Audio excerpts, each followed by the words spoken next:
Hello and welcome to How to Photoshop. Today I'm going to use Photoshop CS6 to show you the basics of Photoshop, some of the shortcuts and tips I have to offer you. So this is your workspace. You can customize it any way you want, but I will be showing you how today. Now this doesn't have to be your workspace if you don't want to. Here we can see other options for other workspaces that might be more suitable for you. Workspaces are designed for different purposes, and you can switch between the workspace and pick one that suits what you want to create. Now the workspace that I like to use the most is the painting workspace. Not only does it allow me to see my layers clearly, but it also provides me with easy access to a beautiful and wide array of colors. Okay, so let's go to the layers. Layers is what makes Photoshop Photoshop. You can't do Photoshop without layers. Layers are basically virtual sheets of paper that you can build up to create anything you want. Now there are different types of layers. Solid layers are layers that are colored in. You can't see the things you put behind it, like this one. And transparent layers are the opposite. You can make things behind it and they're still going to be visible, like these transparent layers. Now smart layers are layers that you can edit without compromising the original layer. You'd usually have to open another tab to edit that specific layer, and an original copy of it would be automatically saved in case you want to refer back to it, like this. See, there it is. But smart layers can't be drawn directly on, so in order to do that, you have to rasterize it. Rasterized layers are basically normal layers made from smart layers. Now you can draw on it. Now sometimes the layers can be overwhelming, so you can just select it and press Command E to merge the layers. And when it gets hard to find one of your layers, just use this tool and click on one of your shapes, and it will automatically take you to your layer. Now for me, the most important set of tools in Photoshop is the selection tools. There are different types of selection tools and each of them has a different purpose. This is the shape selection tool.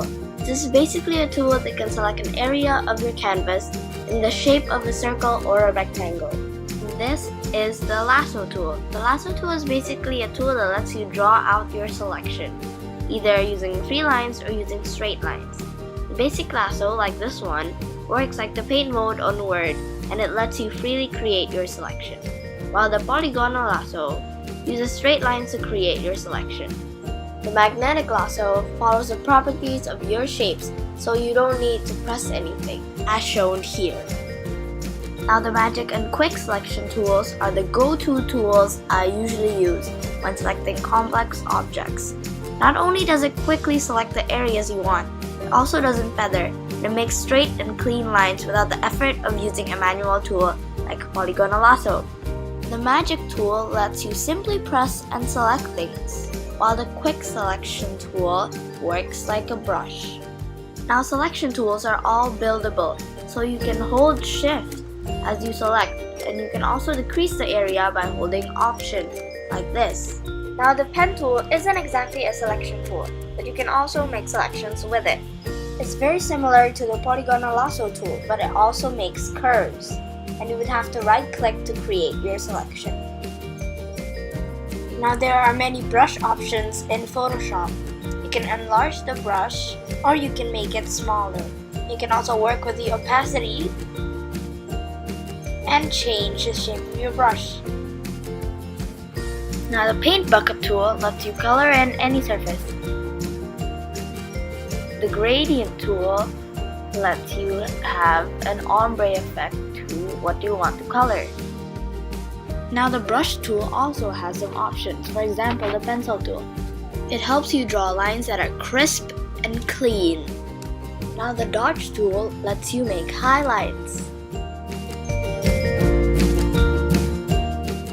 while the burn tool lets you make shadows.